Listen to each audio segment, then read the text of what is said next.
ये अजपा जप सब कोई कर सकता है, पर इसमें ये नियम है, वाणी से सत्य बोलना। अजपा जाप उसी का चलेगा, सत्य बोलने वाले का। ये जब उतरे हैं भगवत मार्ग में तो झूठ काहे को बोले भाई, काहे को झूठ बोले। लेकिन झूठ का तो ऐसा राज्य हो चुका है जबान पे, मतलब समझे में नहीं आता कि हम झूठ बोल रहे हैं। और झूठ में कलयुग का वास है, असत्य, इसमें कलयुग का वास है। इसीलिए प्रायः सबकी वाणी से झूठ निकलता है। झूठे ही लेना, झूठे ही देना, झूठे ही भोजन, झूठ चबेना। तो कम से कम और भूले तो भूलो तुम जिन भूलो मालाधारी, अय भगवत पार्षद तुम क्यों भूल रहे हो कि तुम सत्य स्वरूप भगवान की आराधना करते हो। प्रेम पूर्वक जप करना, समदर्शित्व भाव लाना। अजपा जप 24 घंटे होता है श्वास के साथ। पहले 4 वर्ष के साधन से विमान में आए हुए भगवान नारायण का दर्शन। भाई जी महाराज का तो ऐसे दर्शन, निज पार्षद जन निज जन थे, उनके बीच में भाई जी से पूछते जा रहे हैं पूज्य श्री जयदयाल गोयनका जी, भगवान के चरण कितनी दूर हैं? बस बोले पास हैं, स्पर्श कर रहा हो। कैसे लोगों को विश्वास होगा? कैसे? जैसे वो एक विज्ञान से पढ़े लिखे डॉक्टर, तो उनको लग रहा था कि संत ऐसा कैसे कर सकते हैं कि किसी का कैंसर नष्ट कर दे। जैसे उनको लग, पूज्य राधा बाबा के प्रारब्ध को भाई जी ने अपने शरीर पर लिया। देखो, नाटक करना अलग बात है, सिद्ध संत जन करुणामय होते हैं। कल फिर बताया था, उन्होंने अपने प्रारब्ध जो भजन साधन से एकत्रित किया हुआ उनको दिया, प्रारब्ध अपने ऊपर ले लिया, अपनी टांग कटा ली उनका कैंसर। भाई जी अस्पताल में भर्ती रहे राधा बाबा के प्रारब्ध को लेकर के। इन संतों की महान उदारता और महिमा को कैसे कोई जानेगा। ये अजपा जप में बड़ी सामर्थ्य है। इसमें क्या होता है कि जपना नहीं होता है, पर यहां तक पहुंचना कठिन है। पीछे बताया गया था कि इतने समय तक अगर आप वैखरी से भजन करें, परसों ही शायद चर्चा हुई थी, फिर आपके कंठ से चलने लगेगा, फिर आपके हृदय से चलने लगेगा, फिर नाभि से चलने लगेगा। ये श्वास पर अभ्यास किया जाता है। ऐसा जैसे आवाज ना निकले पर आप गुनगुनाओ, नाक की वायु को अंदर से काटते हुए नाम के द्वारा, बस आवाज नहीं निकल रही, वो क्या चल रहा है श्वास में। हमने नारायण शब्द का अभ्यास किया। नारायण स्वामी जी कह रहे, जो हमें गुरुजी ने दिया, नारायण नारायण। 24 घंटे इसका अभ्यास करते करते रोम रोम आनंद से भर गया और नारायण शब्द स्वाभाविक चलने लगा। अजपा जाप बहुत जल्दी भगवत साक्षात्कार कराता है। करता नहीं रहता जाप का, और जाप होता है। भोरी सखी जी ने भी कहा, नाम श्वास दो बिलक चलत है, इनको भेद नमो को भावे, श्वास ही नाम नाम ही श्वासा, नाम श्वास को भेद मिटा। बहुत जो चाहोगे प्राप्त हो जाएगा। ये रुपया पैसा संसार की भोग सामग्री, ये तो तुम्हें कोई देगा भी तो तुम्हारी इच्छा नहीं होगी, आसक्ति नहीं होगी इनकी तरफ। ब्रह्मादि के भोग सब विषम लागत ताई, नारायण ब्रज चंद की लगन लगी है जाई। अजपा जाप को निरंतर चलाने के लिए एकांत में भगवान की कुछ स्तोत्र और प्रार्थना है, उनको गाइए और रोइए, प्रभु से प्रार्थना कीजिए। क्या? मुझे अजपा जाप दे दीजिए, निरंतर भजन दे दीजिए, वो दे देंगे।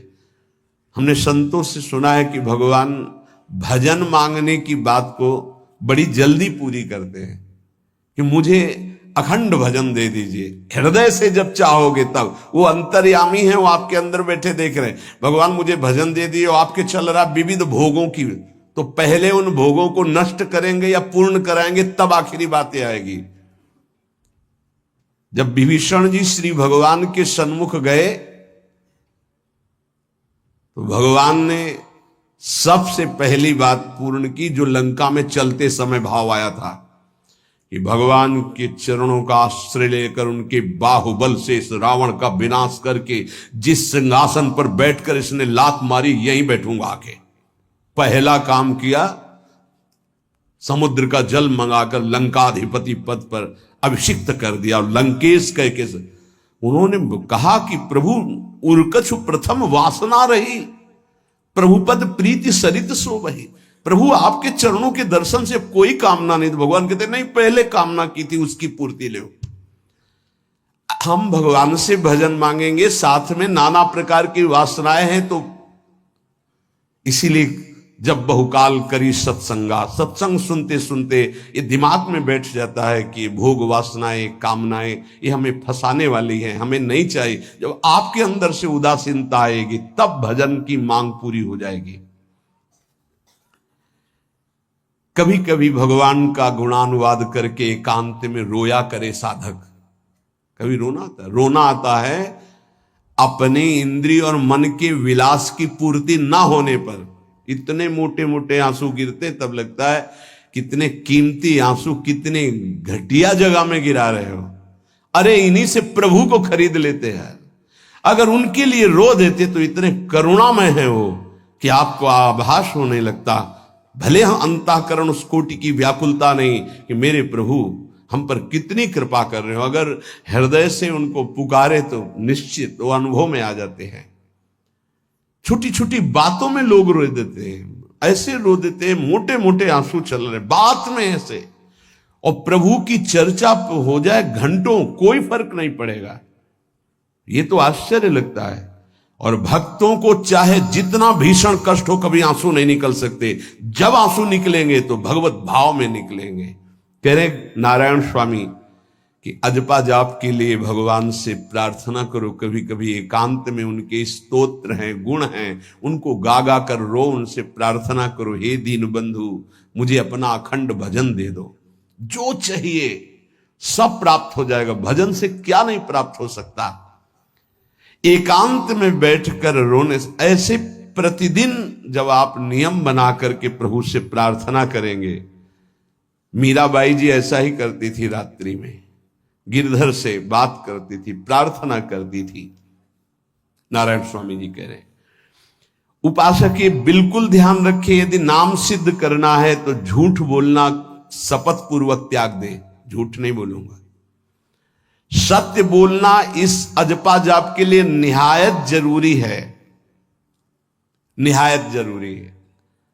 प्रार्थना है, काहे को मलिन करे जिह्वा। जब हम भगवत मार्ग में चल रहे तो ये याद भूल जाती है हमें कि हमें सत्य ही भाषण करना है, असत्य नहीं बोलना। ये हमें भूल जाते हैं। क्यों भूल जाते हैं? क्योंकि माया का ऐसा प्रभाव। अगर हम भजन के प्रेमी हैं, भजन बढ़ाना चाहते हैं, तो हम झूठ क्यों बोले? सारे जगत में जो भी तुम्हारे सामने आवे दृष्टि से उसको जरूर देखकर एक बार प्रणाम करो। मेरे प्रभु इस जीव जंतु के रूप में, जड़ के रूप में, चैतन्य के रूप में। इससे तुम्हारे हृदय में पवित्रता बढ़ेगी, अजपा जाप चलने में सहायक होगा। सत्य बोलना, भगवान से एकांत में रोकर प्रार्थना करना, सबके प्रति भगवत भाव रखकर प्रणाम करना, जिससे तुम्हारा कहीं दोष दर्शन नहीं होगा। किसी के मन को दुखाने वाली कभी बात न कहे, किसी को दुर्वचन न कहे, किसी का वैर भाव अपने हृदय में स्वीकार न करे। ये साधन मैंने स्वयं किया है नारायण की कृपा से। इस दास को वेदांत का भी पूरा ज्ञान है और भक्ति मार्ग का भी। दोनों का आखिरी भाव समदर्शिता है, चाहे भक्ति से चाहे ज्ञान से। सब में ब्रह्म देखना, सब में वासुदेव देखना, सब में इष्ट देखना। भक्ति विषय में भजन और ज्ञान विषय में नारायण, ये दोनों बात भक्त में होनी चाहिए। भक्ति का प्रथम और अंतिम विश्राम भजन, हर समय भजन चलना, और आंतरिक ज्ञान का विषय सब में हमारे इष्ट देव। ये दो बातें जरूर होनी चाहिए परिपक्व भजनानंदी होने के लिए। अगर भगवान की प्राप्ति करनी है तो ये दो बातें बड़ी जोर की है, भजन निरंतर और जिसके भी सानिध्य में आए उसमें भगवत भाव करना। मेरे नारायण ने मुझसे कहा, वो फरमाया कि उनके पीछे पीछे मैं चलता हूं जो मेरे ऐसे भजन करने वाले भक्त होते हैं। और श्री कृष्णचंद्र जी ने दयालुता में भागवत में कहा, अनुब्रजाम में हम नित्यम पुयत्यंगुरेण भी। मुझे बहुत रोना आता है बात सुनकर के कि दास की चरण रज के लिए स्वामी पीछे पीछे डोलता है। किस भक्त के पीछे? जो दो बातें यहां कही, जो निरंतर नाम जप करता है और सब में भगवत भाव रखता है। तो भगवान नारायण ने नारायण स्वामी से कहा कि मैं उसके पीछे पीछे डोलता हूं कि उसकी चरण रज मेरे ऊपर पड़ जाए। और भगवान श्री कृष्णचंद्र जी ने कहा, निरपेक्षम मुनिम शांतम निर्वैरम सम दर्शनम। निरपेक्ष जो किसी की अपेक्षा नहीं रखते, किसी से कोई संबंध नहीं, स्वार्थ का। मुनिम जो निरंतर मंत्र का नाम का मनन करते रहते हैं। शांतम हर द्वंद्व की प्रहार स्थिति में वो शांत रहते, विचलित नहीं होते।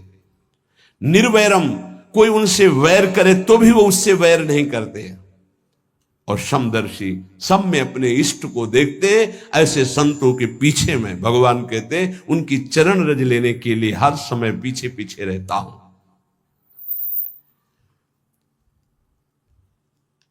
अहिंसा परमो धर्मा शास्त्रों में वर्णन किया गया है, इसलिए किसी भी जीव को कष्ट नहीं पहुंचाना है। गर्दन झुका करके रास्ते में चलना सीखो कि नीचे कोई जीव तो नहीं दब रहा हमारे पैर से। शरीर को सावधानी पूर्वक, किसी को दुख ना पहुंच जाए मेरे शरीर से। वाणी को संभाल कर, किसी के हृदय में बाघ बाण ना लग जाए, वाणी का बाण ना लग जाए। बाहर का प्रहार तो सहा जाता है, लेकिन जब हृदय में शब्द चुभता है वचनों का, ये बाण खरकता रहता है। किसी भी जीव को कभी मारना नहीं, वो तुम्हें नुकसान नहीं पहुंचाएगा। गीता वाटिका में सांप निकला, फण वाला कोबरा। राधा बाबा ने कहा, देखो अभी केवल हमने देखा है, अगर और लोग देखेंगे तो आपको पीड़ा पहुंचा सकते हैं। इसलिए एक लकड़ी उठाई और कहा, मैं रास्ता बना रहा हूं, आप इधर से चले जाओ। ऐसे किया, सांप उधर चला। सब में भगवान है। अगर हम भगवत भाव करते हैं तो निश्चित वहां से कोई विरोध नहीं होगा। जब हम भगवत भाव करते तो सर्वात्मा भगवान वहां विराजमान, कैसे आक्रमण करेंगे? जैसे रत्नावती जी के लिए माधव सिंह ने जंगली शेर पिंजड़े में बंधवा कर वहां लाए और ऊपर से बालकनी से पिंजड़े का ऐसे खींच दिया गया, शेर बाहर निकला दहाड़ता हुआ। और वो पूजा में थी ठाकुर जी के, संतशाला में बहुत से संत विराजमान थे। दासी ने कहा, महारानी सावधान, सिंह। आरती करने जा रही थी, मुड़ी और कहा, नहीं सिंह नहीं, नृसिंह। हमारे भगवान नृसिंह देव पधारे। और थाल लेकर मुड़ी तो जैसे सीधी गाय ऐसे खड़े हो गए। तिलक लगाया, आरती की, प्रणाम किया। सिंह घूमा और छलांग मारी ऊपर, जो बालकनी में राजा के पार्षद उसको बंदी बना करके लाए, सांप को फाड़ और जंगल में। किसी संत को, रत्नावती जी को या किसी को वहां कोई क्षति नहीं, लेकिन जो उनकी क्षति के लिए लाए थे उनके लिए वो सिंह, इनके लिए वो भगवान नरसिंह।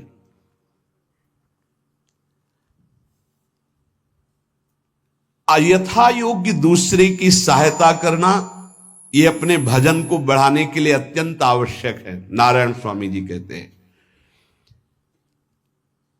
साधु क्या सहायता करेगा? मान लो जो अकिंचन है वो क्या सहायता करेगा? तो विद्या दान सबसे बड़ा दान है। तुमने जो शास्त्रों में स्वाध्याय किया है, जो अनुभव किया है, वो दूसरों को दो। जो अधिकारी है, जो दैन्य है, जो सुनना चाहता है, उसे जरूर सुनाना चाहिए।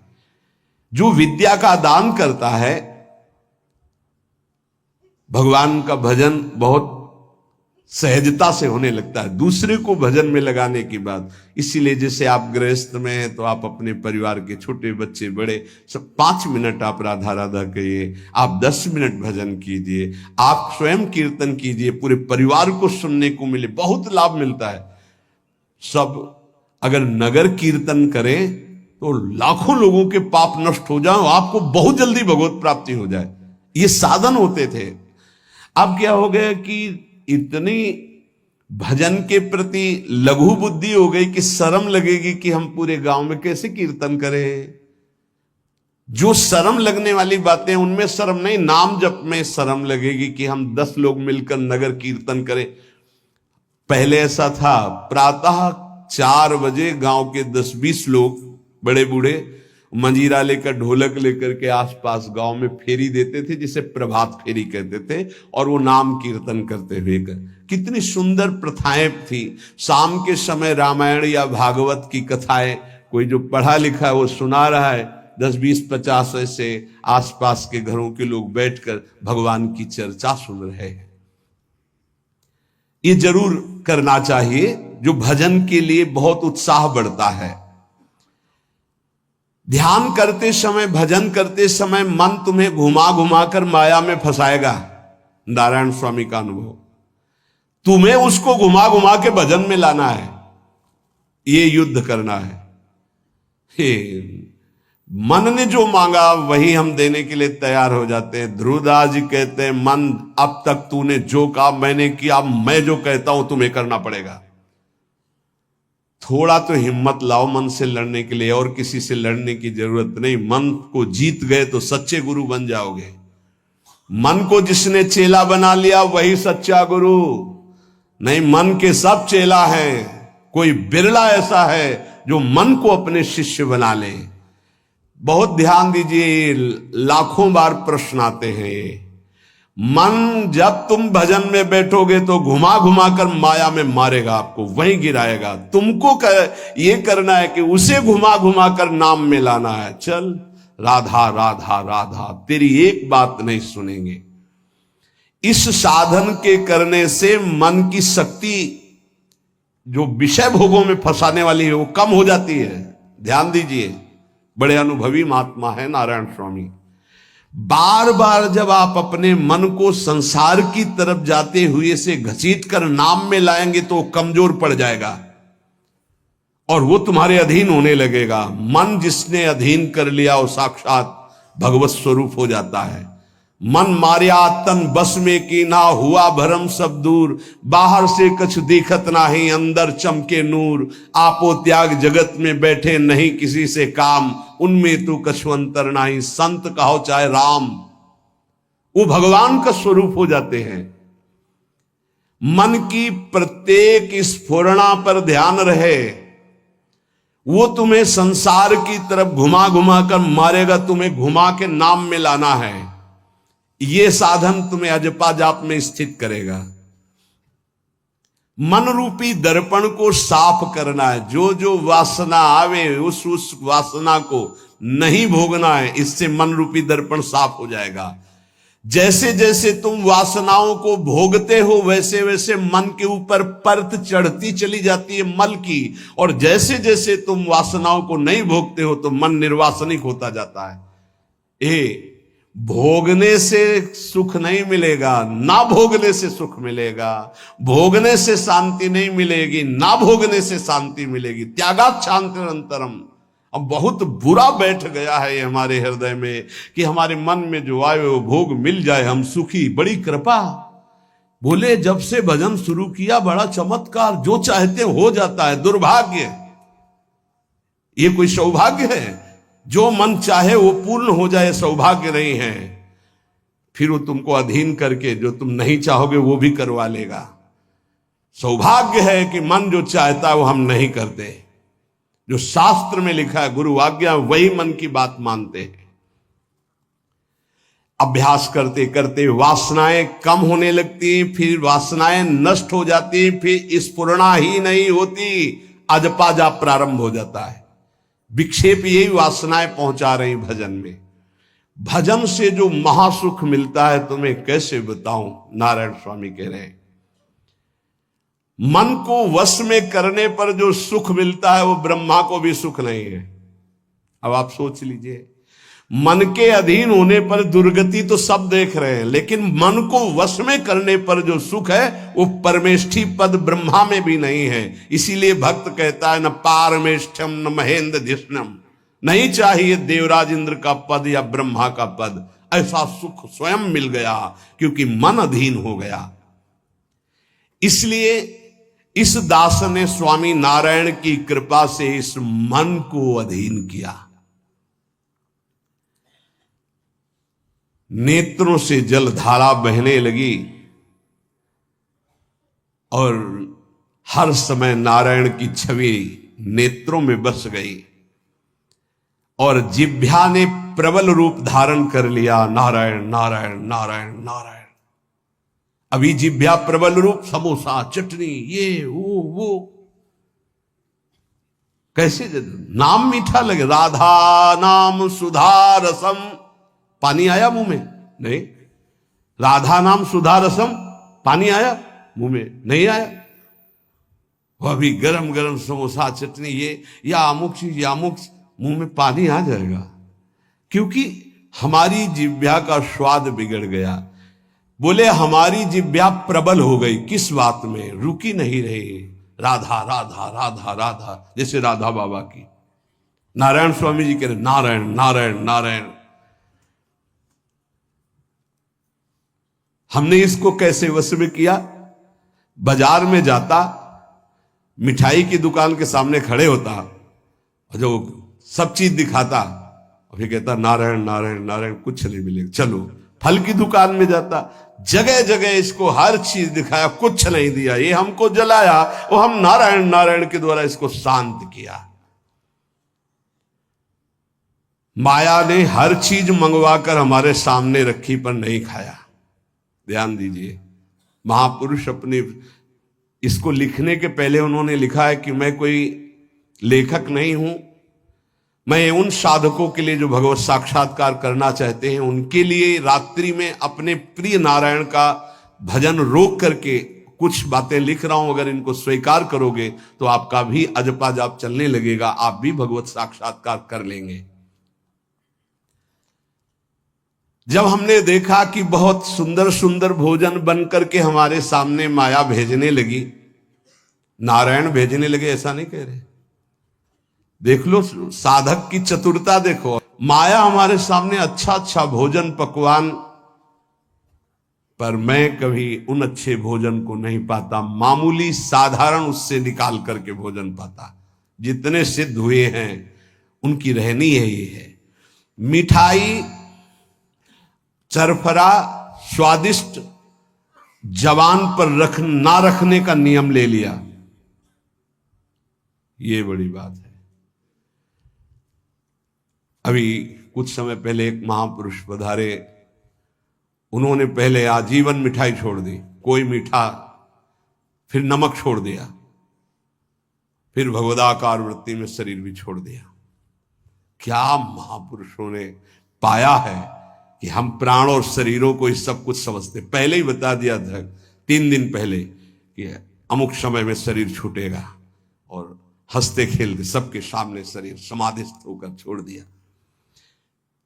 मिठाई स्वादिष्ट चरफरा चाहते अजपा जाप, लेकिन गुलाब जामुन पा करके, बढ़िया बढ़िया पदार्थ पा करके, भाई इनका प्रभाव है, ये भजन में नहीं लगने देंगे, देख लेना, भजन में नहीं लगने देंगे। और अभी 10 दिन केवल हमें समय दो आप, फिर हम आपको देखेंगे कि आप कितना भरपेट भोजन पाते हैं।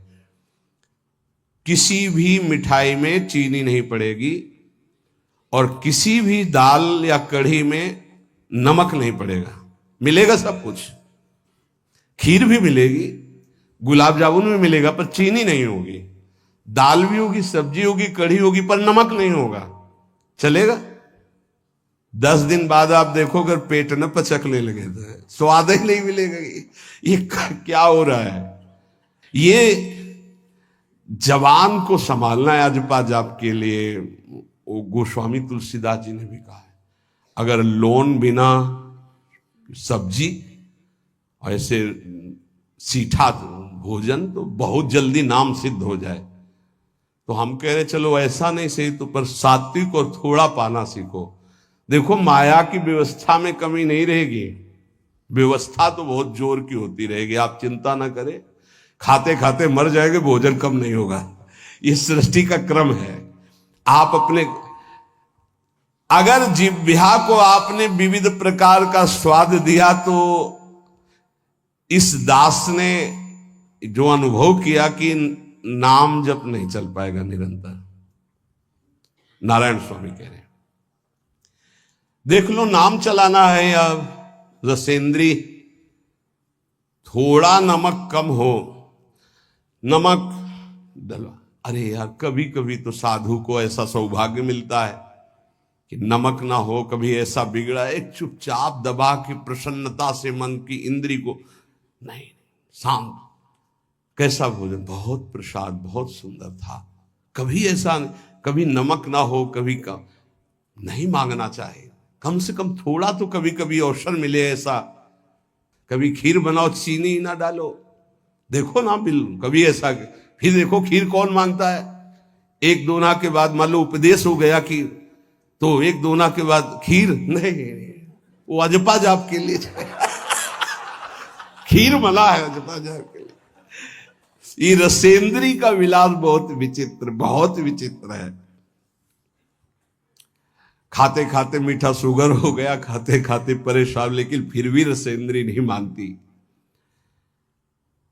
जो निरंतर भजन करना चाहता है उसे 24 घंटे गुरुजनों के द्वारा बनाई हुई दिनचर्या में ही रहना चाहिए।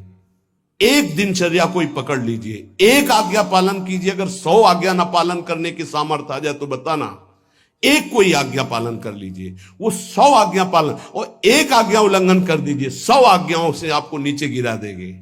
एक दिनचर्या पालन कर लीजिए, आप अपने मन को आज्ञा पर लगा दीजिए, एक दिनचर्या पालन कर लीजिए। कौन सी दिनचर्या ऐसी कठिन है जो आप पालन नहीं कर सकते। मैंने एक यूरोप का आदमी था, वो बहुत अमीर था। वो मरते समय घर वालों को कहा कि मैं एक वसीयत लिखा है, वो मुझे पढ़ने को मिली उस दिन। पूज्य नारायण स्वामी जी कह रहे हैं उसमें कोई रुपया पैसा की वसीयत नहीं थी। उसने एक बहुत मोटे अक्षरों में शब्द पूरा खाली, पूरी डायरी खाली, केवल एक शब्द, और कहा मैं ये वसीयत आप लोगों को लिखकर, time is money in the world. सही शब्द है कि गलत है? वो वर्ड होगा, हाँ, क्योंकि ज्यादा पढ़े लिखे। Time is money in the world. दुनिया में सबसे बड़ी संपत्ति समय है। दुनिया में सबसे बड़ी संपत्ति समय है। जब से मैंने ये पढ़ा तो इस दास ने समय की सदैव कद्र की है, हर समय को सार्थक किया है। या निरर्थक करने में समय की सार्थकता समझ रहे हैं। निरर्थक सोना, निरर्थक बातें करना, बिना भजन के जो सेकंड गया व्यर्थ गया। बहुत सुंदर बात है। जिसने समय की कीमत पहचान ली वो सबसे बड़ा संपत्तिवान। Time is money in the world. संसार में समय ही सबसे बड़ी संपत्ति है। समय की सदुपयोग वृत्ति, राधा राधा राधा राधा, इसको पाबंदी में बांधिए, तुम्हारा लोक परलोक दोनों सुधर जाएगा। समय को एक, इस समय ये, इस समय ये, इस समय ये, इस समय। परसों जब इसी का सत्संग हुआ था तो ये हुआ था कि यदि आपने किसी को 5 बजे का समय दिया तो 5 मिनट पहले पहुंच जाइए। यह साधक का लक्षण होता है। अगर 3:30 बजे से वाणी पाठ होता है तो आपको यहां 3, सवा 3 बजे ही उपस्थित हो जाना चाहिए। आप सर्वांतर्यामी भगवान के द्वारा दिया हुआ दिव्य मानव देह और दिव्य सत्संग और इसको दिव्य बनाने का अवसर खो मत। नहीं, ये सोने के लिए नहीं, ये व्यर्थ के लिए नहीं, ये मुंह दिखी करने के लिए नहीं है, ये अंतः से पालन करने के लिए है। जब से मैंने ये शब्द पढ़ा था, time is money in the world, तो अपने जीवन में कभी एक मिनट भी व्यर्थ नहीं खोने दिया, एक मिनट भी। देखो, यही लगन नींद पर विजय प्राप्त करवाती है। यही लगन कि मुझे समय बर्बाद नहीं करना, जितना अधिक से अधिक भजन। पता नहीं आज शाम हो कि ना हो, हम क्यों अपने इस दिव्य समय को नष्ट करें। पर लोग समय कटता नहीं है, इसलिए टेलीविजन और कई कई प्रकार की बहिर्मुख वृत्तियों को स्वीकार करते हैं कि समय काटना है। बोले समय नहीं कटता। और सही पूछो तो भगवान से मनाया जाता है कि नींद ना आवे, कभी ये रात्रि ना हो, इसके लिए कि मैं रात्रि हो गई तो 10 घंटे 8 घंटे सो रहा हूं। नहीं, रात दिन भजन, जाना है यहां से। पता नहीं आप लोगों के दिमाग में है कि नहीं है, हर समय बात है कि जाना है। कोई भी मिनट आखिरी हो सकता है, बिल्कुल चलो, जाना है। फिर किस बात के लिए उदास हो जाना, निराश हो जाना, क्योंकि ये पक्का पता मुझे जाना है। कहां जाना है? लाडली जी के पास जाना है, जिनके लिए तरस रहे हैं उनके पास जाना है। तो उसमें कोई भय है क्या कि जाना? जिनके लिए हम तरस रहे, तड़प रहे, उनके पास जाना है। जहां अनंत जन्मों से बिछुड़े वहां जाना है। कोई आश्चर्य की बात है, कोई दुख की बात है, कोई घटना की बात है?